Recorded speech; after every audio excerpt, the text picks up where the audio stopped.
So we're speaking to Tay Sue Yen, who's a co-founder of MyReaders. Thank you so much, Sue Yen, for joining us this morning on the LITE Breakfast. Thanks for having me, Bel and JD. Now, Sue Yen, you are a teacher. You are still a teacher. I was a teacher. In a proper school, but now you're a teacher for MyReaders. Like, you noticed that something was lacking in the public school system when you were a teacher. Can you tell us more about that?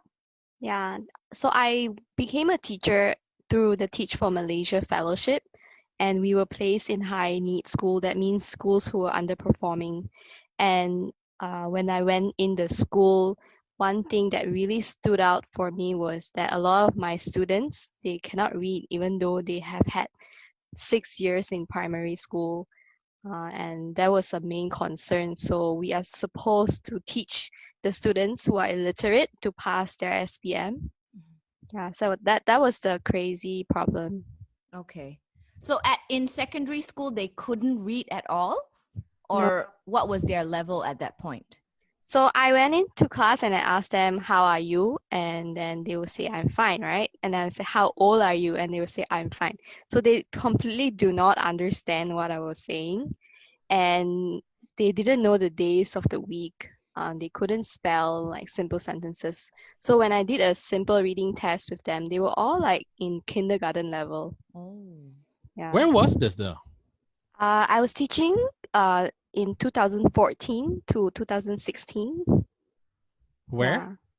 So I was in two schools. I was in Ampang, and then I was transferred to another school in Sabak, Bernam. Okay. So this is here. It's not like some No. kawasan terpencil or whatever it is. Yeah, no. And surprisingly, the school in Sabak, Bernam, the students there can read better than the school students in Ampang. Yeah. But this is just their proficiency in English, right? But in Bahasa Malaysia, they're okay. So a lot of the students from that school, they were also not proficient in Bahasa. So we had 10 to 11 classes per form, and usually the last 3-4 classes, they cannot read. They only know their mother tongue. Okay. Yeah. I see. Now, I think most Malaysians might realize that reading literacy is a huge problem, especially for children from underprivileged families, right? So what actually motivated you to want to make a difference? Yeah, so it was together with 3 other Teach for Malaysia teachers where we decided to run Saturday reading classes with our kids. So Caris, my co-founder, she started to draft her own modules, and then we tested it out, and then we were like, this may work. And after that, we registered as a society, and then we wrote our own storybooks based on Malaysian stories, Malaysian context, and we trialed it out, and it worked. So I think moving from there, it motivated us to want to reach out to even more students. Yeah. What motivated you to want to be a teacher in the first place? So my parents are both English teachers. I come from Terengganu. So, there's nothing much to do really. We go to school and then we come home. But I remember clearly when I was really young, I was teaching my younger sisters like the ABCs. And I really wanted to be a teacher since since I was really young. And I studied biology. And I actually applied for a teaching scholarship, but I didn't get it. So I went for biology, and after 2 years being in the lab, I decided that teaching is what I want to do. Yeah. Okay. So you've been a teacher since you were a child, and you just want to fulfill that. Yeah, I now guess tell us about so. the program that you and your friend, Now tell us about this program that you and your friends have created for this underserved communities. Yeah, so MyReaders is a remedial reading program, and we decided to create a Malaysian context storybooks and kind of structure it into a 6 months program where students will learn phonics and sight words, and then they progress through blending to fluency and comprehension. And it's designed to be conducted in a one-to-one setting. So we either have a volunteer reading to a child, or we have a student mentor reading to a student mentee. Yeah. So you write these books yourself as well. So you don't take like the storybooks from other syllabus. So we wrote, Caris and I wrote the storybooks, and we got our friends. So these are teachers as well. So our friends illustrated these books. So what was really exciting was we fundraised and got students, so our students to illustrate as well. Yeah. Why do you think that you have to write the storybook from scratch and not just take from other syllabus? Like, you know, I think I started my child on, was it Peter and Jane kind of stories, Yeah. the Ladybird series, you know? Why didn't you start from those books? Yes, so that's a very valid question. I grew up reading Peter and Jane. But I realized that when you grow up in an environment where English is being spoken, it's very easy to use books like Peter and Jane, because they are sight words based, so the words that always pops up. But for kids who may not have English speaking environment, they don't know the sounds of words, so they need kind of phonic guided words. And it's very hard when it's a Western context, because they can't relate to it. Mm-hmm. So the books that we created actually only focuses on that single phonic sound. So whatever they have learned, then they will practice reading that book. Yeah. For example, can you give us an example? Sure. Can I read a book? Yes. Yeah. So I like how it's relatable to in a Malaysian context. Yeah. Yeah. So this is one of our decodable. It's called decodable because they have to decode the words and blend together. And it's our third book. It's called Pat Can Nap.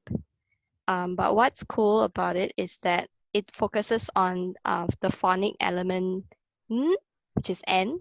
Mm-hmm. So all the books, all the sentences have to do with the sound and the sound that they have learned before. So it's like Pat can nap at the tap, Pat can nap in the tree. So it and plays Pat is around. Here. Yes. Yeah. So that's the Malaysian representation. Yeah. Interesting. So at the end of it, we will say that this book focuses on this phonic sound. So each book focuses on one phonic sound so that they can learn that phonic sound. Yes, yes. And we have not seen any book out there so far that does this. Okay. Yeah. How did you even come up with this? I mean, when you come up with the syllabus for something like this, how do you conceptualize how to take a student through what exactly goes through, like what level and whatnot? So to be fair, we did use a few resources that's available from the UK and the US. So we tried out Peter and Jane. We tried out a lot of other different resources out there, and I would say I would have to give credit to Caris, who kind of designed the curriculum, and then we just took it and tried it and found that it worked. So what happened was, as teachers, we have a curriculum that we have to teach our students, and we kind of took things that work and put in best practices and kind of put in our own spin on it, and that's how it turned out to be. Yeah. And these books are used for all levels? So we don't go by age. What we do is, before a student is enrolled in our program, we do a pre-diagnostic test, and then we will take in students who are reading at a kindergarten level to a year 3 level, to bring them through our program. So at the end of the program, they will take another post-diagnostic test to see if they have improved. So these kids can be 9 years old, they can be 12 years old. We have kids who are like in Form 2, Form 3. So our materials were not designed to be super kiddie, even though we do have kindergarten teachers who use it, because kindergarten kids are learning phonics. But we decided that it has to appeal to kids who are like even in secondary school to help them learn. Okay. So how does a child enroll in this program? Is it part of their school system, or do they have to enroll outside of school? So we currently have school programs and we have community programs. For school programs, it's mainly sponsored. So like a company or a corporate will sponsor that school, and then we work with the teachers to run the program. So the teachers are the facilitators, and then there will be student mentors who will be teaching the kids. So besides just teaching the kids on English skills, we are also building leadership in the mentors. Um, for our community programs, is whoever who approaches us, they may buy our books. We sometimes fundraise for them, and then they shadow us to see how we run it, and then they will go back and run it in their community. So the children whom they serve will benefit from it. I understand for these underserved communities, you actually use WhatsApp to teach as well, right? Can you tell us a little bit more about why you use this app as a teaching tool? So when COVID-19 hit, and we decided to cancel a lot of our programs, even before the MCO, our main program is in Kerinci, and Kerinci is a red zone.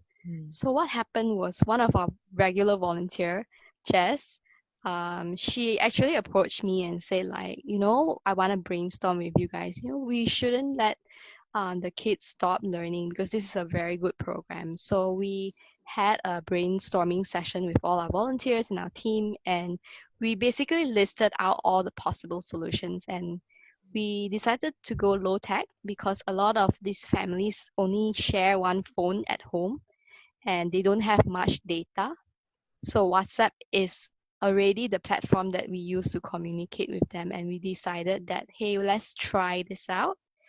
And we kind of digitalized our book. We got our volunteers to record videos and send them over. And then my team decided that, let's create worksheets for the kids. And then they created worksheets. So I would say that it was a collective effort between the volunteers and my team who manages that program. Yeah. Okay.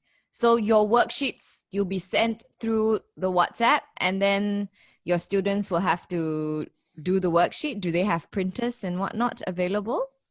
Yeah, so we designed the worksheet so that they can either draw it out or write them out. Some of the parents actually have a printer, so they printed it out. But what is most common is that they just use a drawing app on the phone and they fill in the blanks. Yeah.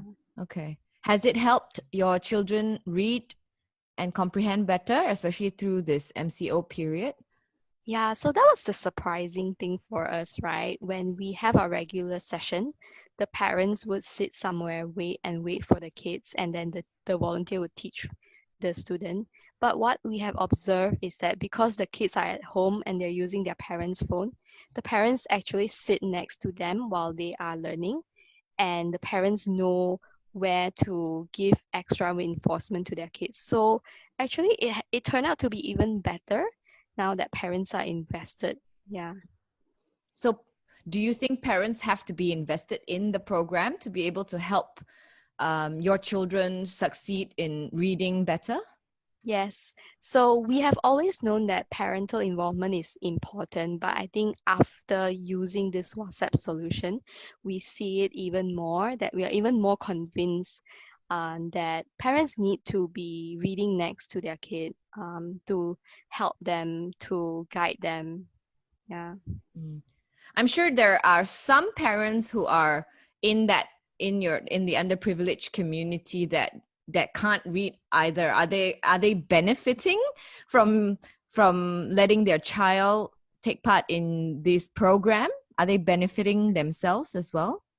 Yes, so when we have our regular classes, we have a parent class actually. So my co-founder Alex, he will teach the parent class. So what he has been doing is he would select a list of words from the MOE syllabus, and then he would get the parents to practice and role play teaching. How do you teach vocabulary to your children? And we had a storytelling session. So he did like a storytelling technique. How do you read with your child?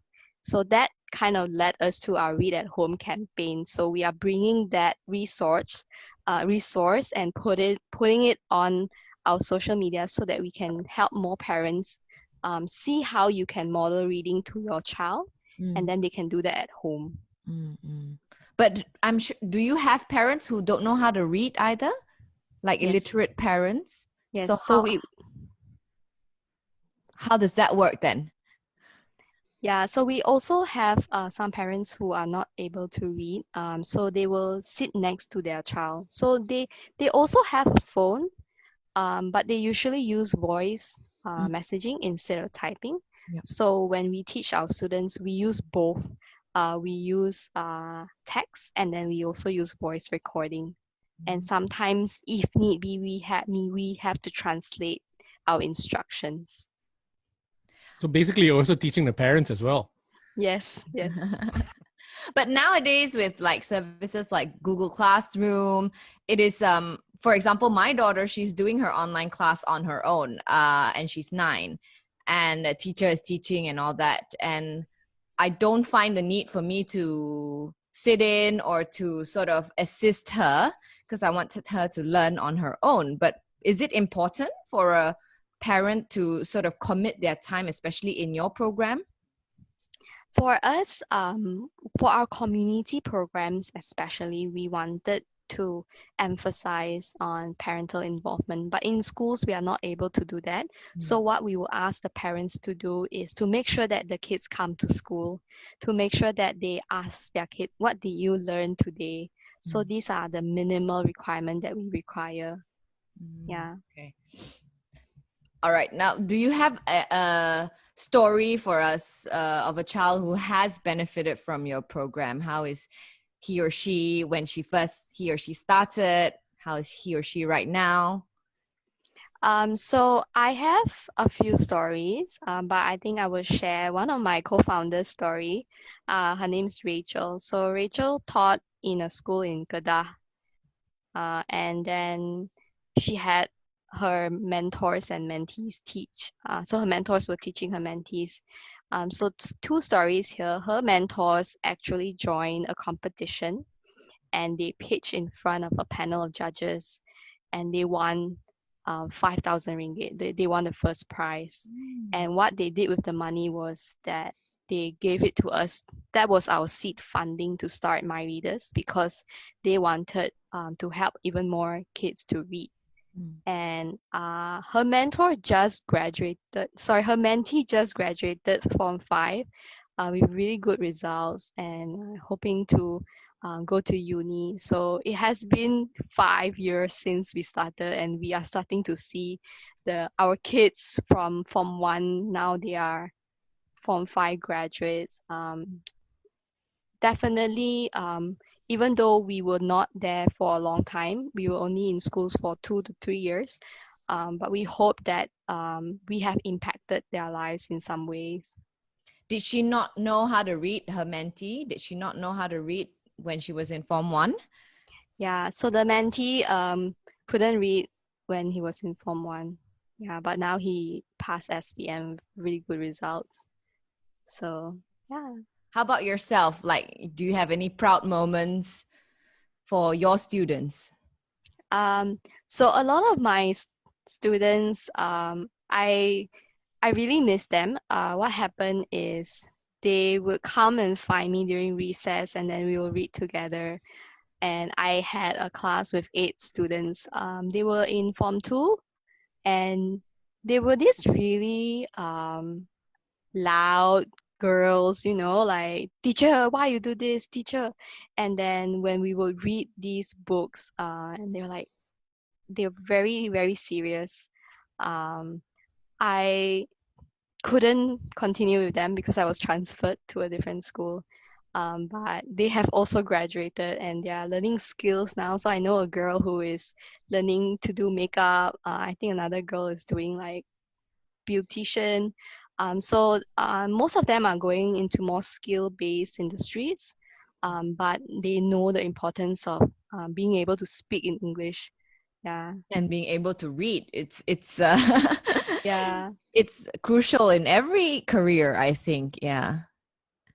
Now, have you gotten any support from the Ministry of Education for this program that you're running? So when we first started, we ran a pilot with the Ministry of Education in 2 states, in Kedah and in Selangor. That was back in 2016 and 2017. Since then, we have been working more with different communities and corporate partnerships. We do hope that more schools will be involved for teachers to bring this program into their schools, because we realize that in the school, the most influential person to change a child's life is a teacher. Yeah. Okay. Yeah, it is the most noble profession, we always say, JD and I. True. But I'm sure there is, learning disparities between the quote unquote regular kids and then in the B40 kids, right? How are you trying to make a difference and sort of imploring the MOE to change their practices in helping improve literacy in the country, especially in these underserved communities and areas? We know there is the underserved areas and the underserved schools. Mm-hmm. So I guess to give a scenario, we actually work with a district in Sabah. It's called Semporna.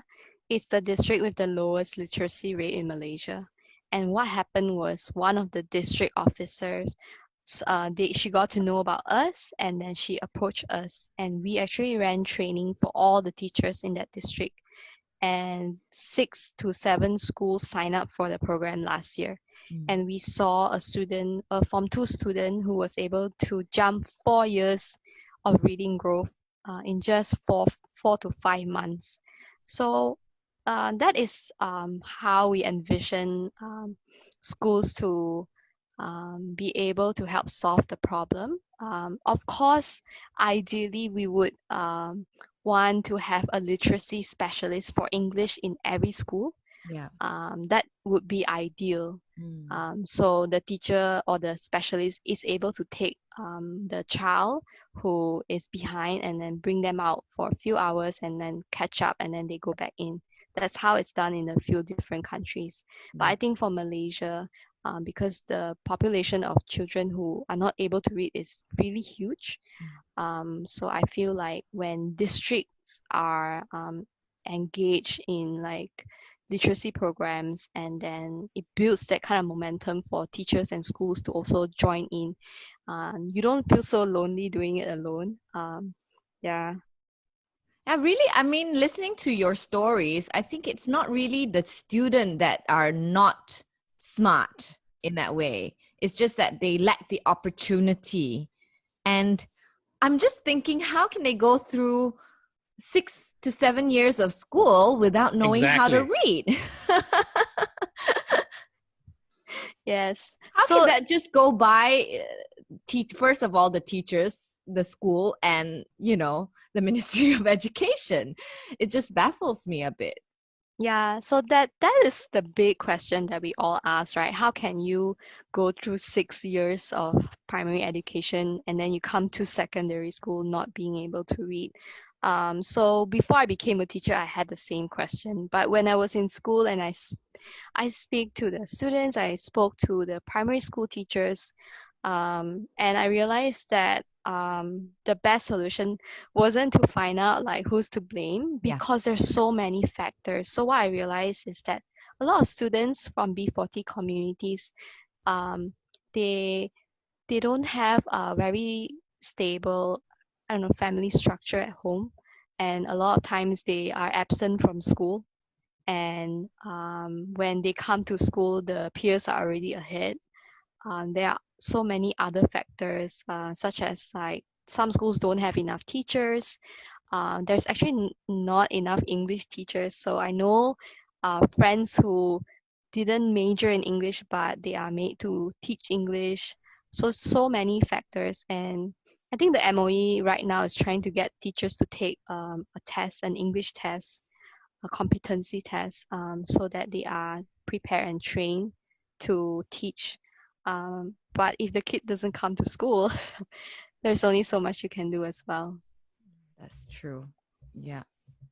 But why do you think literacy is so important personally? Personally, I love reading. I read since I was young, and when I realized that there are kids who cannot read, they can't write. Sometimes they can't write their own names, and it's really sad.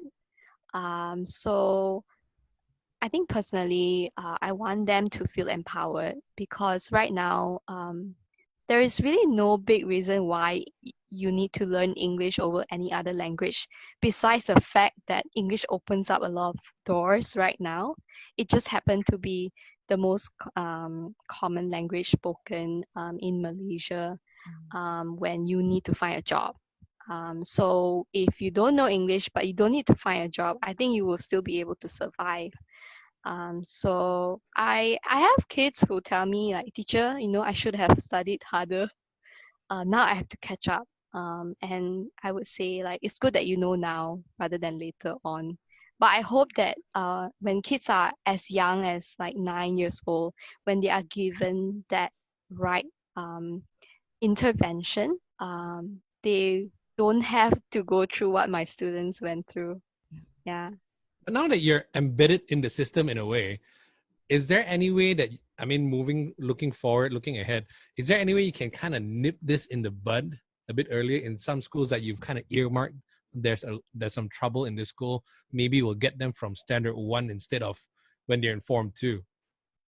Yeah, so that's what we are hoping to do. We're hoping to get more awareness from MOE, from teachers, from communities.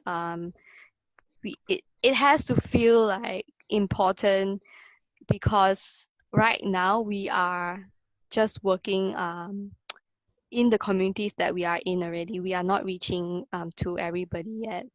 So if we can run this in primary schools that need it, I think that would solve a lot of issues before the kids go to secondary schools. Yeah. So how do you do this? Do you speak to someone in the Ministry of Education? How do you get that? Do you need more staff? Do you need more people? Do you need to change your structure? That is a very good question. So we have actually participated in the Ministry of Education's English labs before, where we brought up that there needs to be an intervention specialist in these schools. I think that that idea may require too much change. So we are trying to see what other ways that we can propose this solution to the MOE, and even to find other solutions. Like, let's say it's kind of like a bottoms up approach rather than a top down approach, because what I have observed is that every time it's a top down kind of approach, execution doesn't go really well. People are ordered to do it. But when you are able to convince the people from the bottoms up to do it, and then the top management see that it's helpful and they approve it, and they don't make it a one size fit all kind of thing, that's when it's most helpful. So we don't have all the answers. We are hoping to collaborate with people who feel the same about this, and then we hope that we can reach out to more students. Now, after doing MyReaders for the past 5 years, what is your biggest takeaway from this program? What have you learned? I think for me, the key is to have the right heart. It has not been easy starting a society or even like writing books from scratch. And the thing that always keep me going is the connection that I have with the people in the different communities. So when I speak to the teachers and I speak to our volunteers, they are the one who reminded me why we started this. Yeah. All But right. you mentioned society. You're not an NGO and you're not social enterprise. Are you planning to change that? Are you going to stay a society? So we registered as a society for formality's sake. We are hoping that that we will be able to influence, I guess, major stakeholder to take on our idea and make changes in the system. So that is our main goal. So our main goal is not really to be here forever. It is to, I guess, make a big statement that this is important. Please do something about it. And that is really our main goal. Yeah. But would it be easier if you registered as an NGO to do the work? Yeah. Especially for the underserved communities? Like, for example, Teach for Malaysia is an NGO, right? So Yes. would it be better if my reader registered as an NGO to be able to reach a bigger community? So Teach for Malaysia is a foundation. Oh, it's a foundation. Yeah. So so for us, we have, I guess, pondered about the thought of like being an NGO versus a social enterprise. And we are still in the middle of figuring which one will be better for us to sustain and be able to impact more children in the long run. So we are definitely still trying to figure out what's the best entity, I guess, to be able to make the largest impact. Yeah. So, what will your advice be for parents, of children who are finding it hard to read? Or how can parents sort of encourage their children to read? So if you are a parent who have children who find it really hard to sit down and read and learn, I would say try different methods. What I've observed is kids these days are more attracted to videos, and maybe even like games. And there are many resources out there that teaches them in really fun video and games.